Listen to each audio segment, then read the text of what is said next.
So you graduate from middle school. So I graduated from middle school. Then I go to Northeast High School, which was right down the street. Like, so you went to the same middle school all 3 years, and you went to the same high school all 4 years. Yep. So the upper half of your childhood was kind of stable in terms of where you lived, and the schools you went to. Yeah, we stayed. Yeah, and a lot of it was by this point it was my choice. Okay. So you didn't have to go to Northeast. No. Meaning, well, I could have went somewhere else. So let me ask you this question. You're from as you said, 23rd and Lehigh? Mm-hmm. What's the neighborhood school there? Dobbins, which is Votech. Well, the vocational, all right, so that's the I'm saying that's the vocational school. What's the neighborhood public high school? Oh, Gratz. Gratz. Okay, got it. Yeah. So you had a choice between, well, from my other interviews, is you have a choice, obviously, between your neighborhood school, and then you can apply to schools like Girls High. Right. You can apply to Bodine. Right. I wanted to, Bodine, Fells, and I can't think of the other. University. Not University. Engineering and Science. Not ENS. Okay. No, it was pretty much Bodine, because they were the international school. Right. So I was like, I want to travel. So you applied to Bodine? So I applied to Bodine, and I just went to Northeast. It was just easier. It was like a default. Like, my mom wasn't really hands-on with school. Got it. I had to it was up to me. Okay. Where I wanted to go. Okay. So I just kind of defaulted to Northeast. Everyone else was going there. I knew the area. Okay. And it was like, all right, just go. Okay. So I went. So you spent 4 years there. What was your high school experience like? It was. I grew up. Okay. The same friends that I had from elementary to middle school. Because we had such a large class come in, my class was such a large incoming 9th grade class. Okay. That they split our arrival times up. So I came at like 8:45. Okay. In the morning, whereas everyone else had to be there at 6:50 or something like that. So they staggered the arrivals. So I came early. I came 8:45. I left at 3:45. So I had the late lunch and everything. Okay. So I had to make all new friends because most of the people I went with were early. They arrived earlier. And that caused a lot of friction because, they were cliquish. So it's like, well, we came here. High school is very cliquish. Very. And because all of us were bused to the Northeast, all of us came from different neighborhoods. So, you had one neighborhood beef with another, but then you go to school and you hang with them. It was like, well, who you want to hang with? People, you had to really decide who you were going to hang with. What were some of the other neighborhoods? Mount Airy, Germantown, West Philly, South Philly, both sides of the Badlands and our side, North Philly. It was like every take your section. Pick. It was every section. You had somebody from every section. Okay. So, I was pretty much by myself. So I had to kind of regroup and get a whole new crew of people. So I connected with some girls from Mount Airy, which were considered the pretty girls, the bougie girls or whatever. And my grandmother lived in Mount Airy. So I was up there anyway. So it was kind of like it worked out because after school I can go home with them and then go to my grandma's house. Still your homegirls to this day? Yeah. Shout out some of them. Yeah. Aljanine, Macbeth, she's down in Virginia. The twins, Patrina. Shout out. Cool with them. Both of their names are Patrina? They're twins. They were twins. And their name is the same? Patrina. Oh, with a B and a P. Patrine and Patrina. Oh, Patrine and Patrina. Got it. Shout out to Patrina. And, oh, God. It was a lot. Jamil. He's been the longest friend I've had since 2nd grade. Really? Shout out to Jamil. Now, yeah. So he's been the constant friend out of all my school experience. Okay. But so I had to find out who I was by myself. I was about to say, do you feel like it helped you or it hurt you? I felt like it helped me. It helped me with my identity, like, oh, you cool by yourself. You know, you can make friends. So I was okay with making friends. But it was, you know, well, I don't like the girls you're hanging with. You supposed to be our friend type thing kicked in. Okay. So, but what they didn't realize was the girls that I was hanging with were fighters. Oh, they did not play. You know, they were pretty. And I think it kind of took everybody aback, like, oh, wait a minute. So what they would do, and they, you know, and if it's either you really, really like me or you really, really didn't.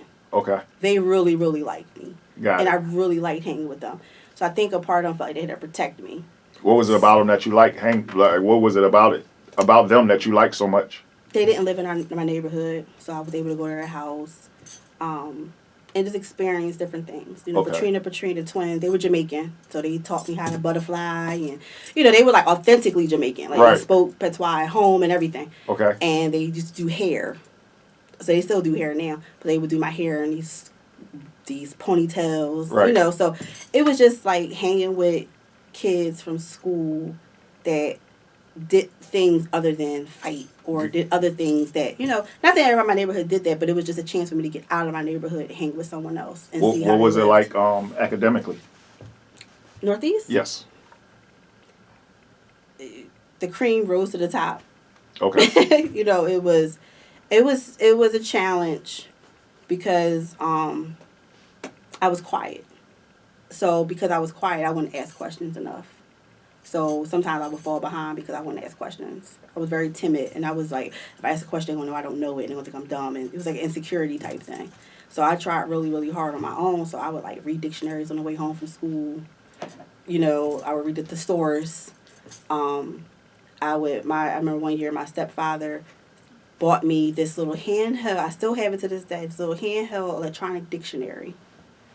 I know what you're talking about. I remember those. I loved it because it would have like hangman, and it would have like anagrams. It would have all these different games on it, and I would play them on the bus ride, you know, home, and built my vocabulary. Okay. So I got labeled a nerd because I would always read. My mom bought me dictionaries for Christmas one year. I told somebody today, everybody's a nerd for something. Even if you're a drug dealer in the streets, you're a nerd for that. You know? So all that, like, everybody's a nerd for some people. The people who are labeled a nerd for learning are like, that's the most common. Right.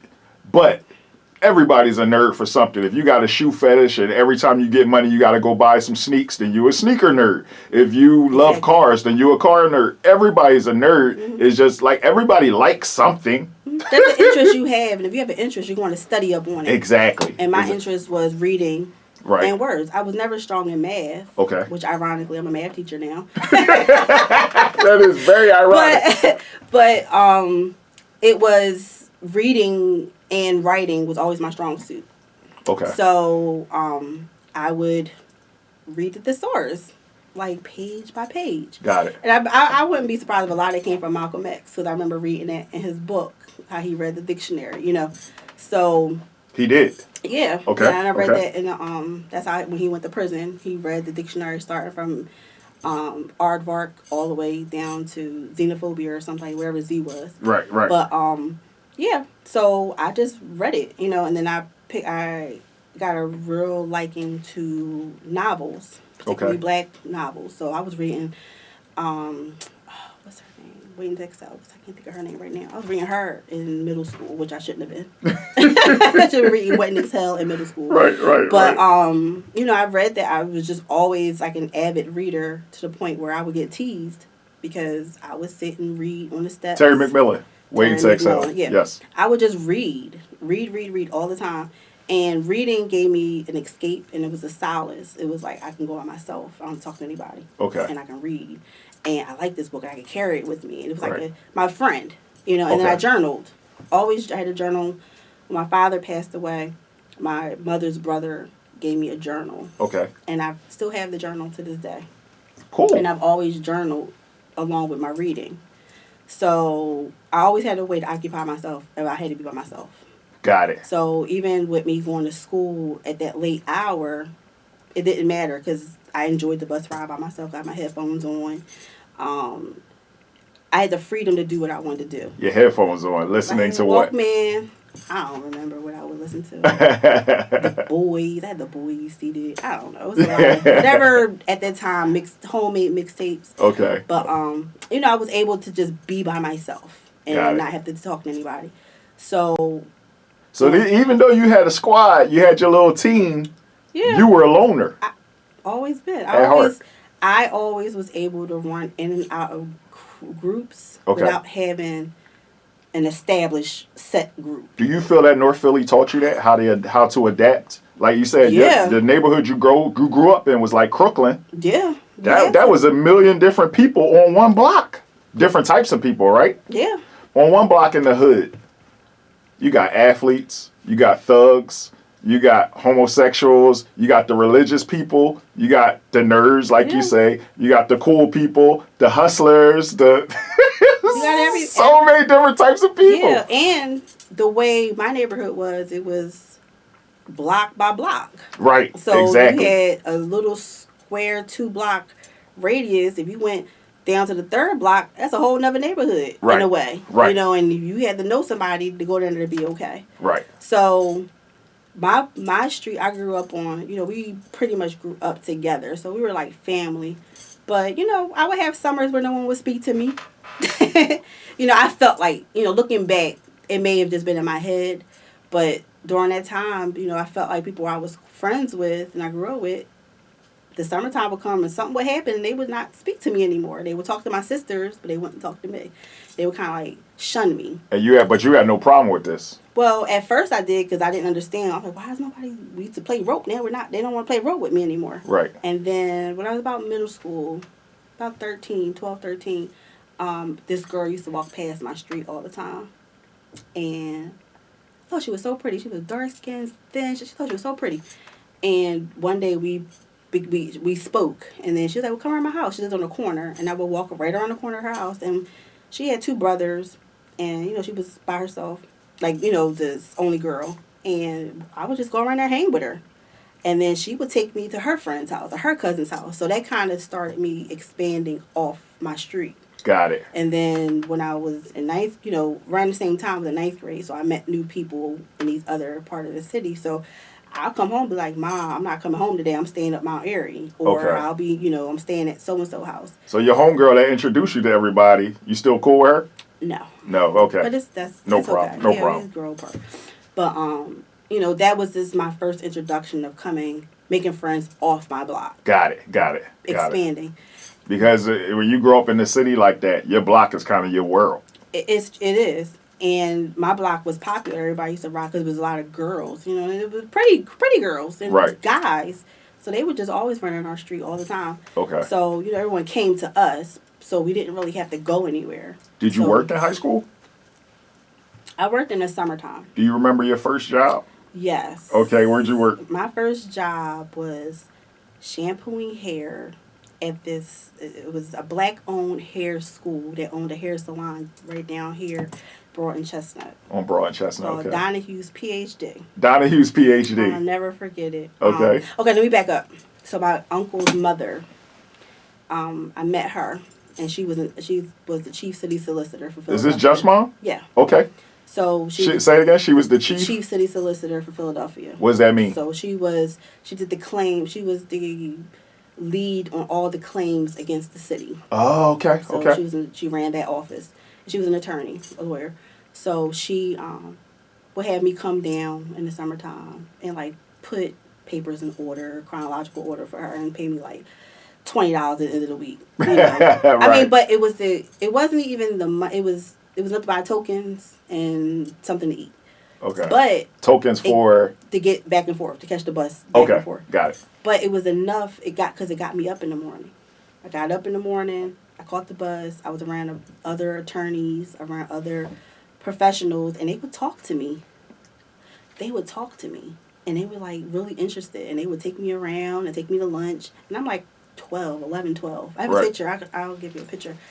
But like 11 and 12, and they didn't like get out of here, kid. It was like, oh, come on in. And I'm in this big attorney's office, you know, and they doing depositions. I sat on depositions at 11, 12. Really? Yeah, she was like, you can come in and sit. Like, to me, that was a big thing because I didn't even know what a deposition was. And then to go and tell us, I sat in the deposition. It was like, for somebody watching this who doesn't know, what is a deposition? It's just like a interview attorneys, and they come together and they ask questions. Predisposed, like to see the facts of the case before you go to court. Right. And so I'm sitting in depositions, and then like the following year, she had me be like the courier. So I would, because it's before email. Right. I would take the little manila envelopes, and she was, this has to go to City Hall. This has to go to the judge's office. This has to go here. So I was the one that would take all the mail and run around the city and drop it. Take it to the municipal service building or wherever it had to go. So you did that for a couple of years, and then you did the shampoo. For like 2 years. 2 years, and then you were the shampoo I turned girl. 14. Okay. My uncle, my father's friend, he was a probation officer, but he also did hair shows on the side. Okay. So he would like MC hair shows. So he would he introduced me to this family. Okay. And that was my first paycheck job. Nice. So I would come down and I would shampoo hair for them. So you graduate from Northeast in what year? 96. 96. Okay. So you basically came to life in the 90s. In the 90s. Do you have a worse childhood day or time period that you would like to forever forget? Worse.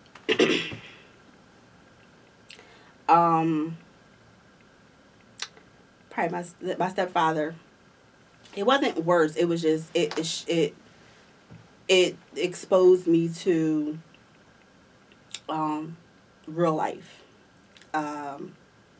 He had trouble with substance abuse and mental health.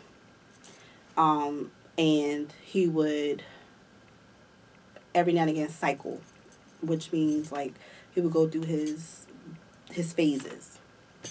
And when he would go through the phases, we had to barricade ourselves in the house because he would try to get in and he wouldn't get out.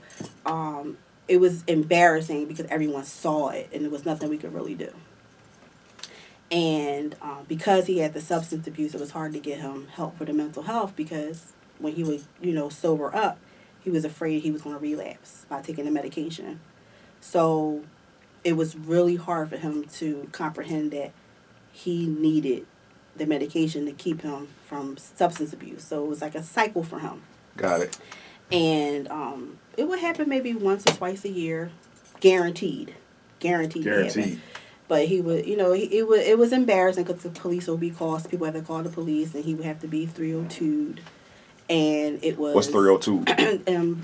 Involuntary commitment. Okay. So basically, you're a harm to yourself and other people. And they would release him after 48 hours because they knew him and they knew he wasn't going to hurt anyone. He never hurt anyone. But he had to come down. They had to medicate him to come down.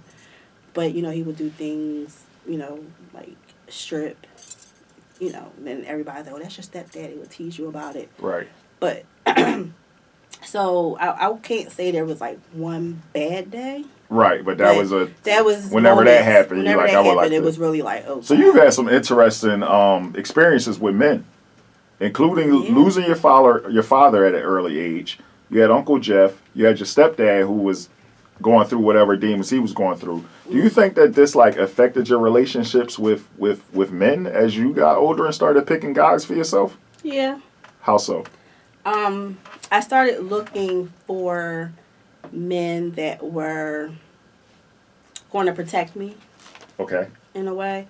So, I know in the beginning I didn't know my worth. So, I would, if I knew a guy was dating a girl, I would creep with him. It was never it wasn't sexual. I didn't become sexually active until later, almost in my 20s, believe it or not. But it was more like taking me out or buying me things. That's what I kind of went for. So they would, come and get me at night, and we literally go for a ride. And people assumed that y'all was things were doing stuff. Right. And it really wasn't. It was like they could be the hardcore biggest drug dealer or street person, and we would ride down Kelly Drive or Lincoln Drive, and they'll talk about how much they missed their mom. Really? Or yeah, and I mean we had like we would go to the zoo. Dudes wouldn't pressure you to have sex? No, never. But people assumed they did because it didn't make sense. Because you were one of the pretty girls and you with the guys who have all the girls. Well, the neighborhood mentality was everybody's doing it. Right. So you can't be the only one not. Like, why are you not and everybody else is? Yeah. But that was because like we didn't know me either, and I was quiet. Okay. So it was a lot of stereotyping and typecasting. Okay. But no, we did. I can tell. I know everybody. So it wasn't anything. It really was because I didn't have the father-daughter bond. Right. Even though I had my uncle, I still didn't have the father-daughter bond, and I didn't have brothers. So let's flip it. Oh, I'm sorry, you didn't have brothers. Right. So it was more like I needed that male energy feedback. Got so it. I liked hanging with them, and because I wasn't like everyone else, they liked hanging with me. Let's flip it. Do you have a favorite time period or day in your childhood that you would love to go back to if you could? Yeah. My mom used to take us to New York, to her father's house. Okay. He lived at 100 and, oh gosh, what is it? I used to say this street all the time. It was right there in Spanish Harlem. Okay. As soon as you come off the George Washington Bridge. 131st and something Amsterdam. I can't think of the number street right now. Okay. And we used to go there in the summer and stay like a week or two. And that's when my mom would just let us. She would just give us tokens to get on the subway system, right. And be like, find your way back. And me and my sister, my younger sister, we would go and like there was kids in the building, and okay. they was Dominicans. They would take us around and we just had fun. We just was able to live. Got it. And be free. And, New York is so, like, compared to someone from down south, Philly is, like, wow. Right. But then when you go to New York, it's, like, it's overwhelmingly bigger. It's Philly like, times 10. Yeah, it's like, right. wait a minute. Y'all really be living like y'all ain't got no parents. It's like y'all just rolling out. So it was just fun. Because you really got to know who you were, and you sharpen your skills and your instincts. So I would say I grew up when I would go away in the summertime. I was up there and then come back, and it was like I was able to look at North Philly as a little small town. Like, I just came from up New York. Like, y'all doing this is small town stuff. So it really boosted my confidence a lot when I would go and come back. What is your overall perception of how your childhood affected your life? Like, who is the person you are today, and how did North Philly and your childhood mold this person? It makes I'm more understanding, less judgmental. Okay. And I can go to neighborhoods and understand what's going on, and really understand that everyone is living, and there's no certain way you have to live for it to be right. You just have to be a good person. Okay. You have to be a good person. How it shaped, I'm still trying to figure out how it shaped me. I know I've had people tell me when I tell them I'm from North Philly, they're like, no, you're not. They don't believe me. They don't believe me at all. Right. But, no, it's a lot of us that came out of North Philly and went away and did something. And, North Philly is there's not a type. There's not a type. Okay. Great. Because people think, like, if you're from North Philly, you gangster, you shaking and you fighting. Right. No, it really wasn't. Mm-hmm. It really wasn't. I'm proud to be from North Philly. I really am proud to say I was from, especially the time that I grew up there. So I don't know. I'm still trying to figure out how it shaped me. If you could give advice to a younger Monika, you pick the age. What age would she be, and what would you tell her? 16 And I would tell her, don't limit yourself. Open your mouth. Talk to people. People are willing to help you. And you are going to do great things. You just have to have the confidence that you can do it. And not to feel sorry for everyone. You're not leaving anyone behind if you succeed. That's Monika, what I would tell her. We appreciate you for being here. Thank you so much. Thank you.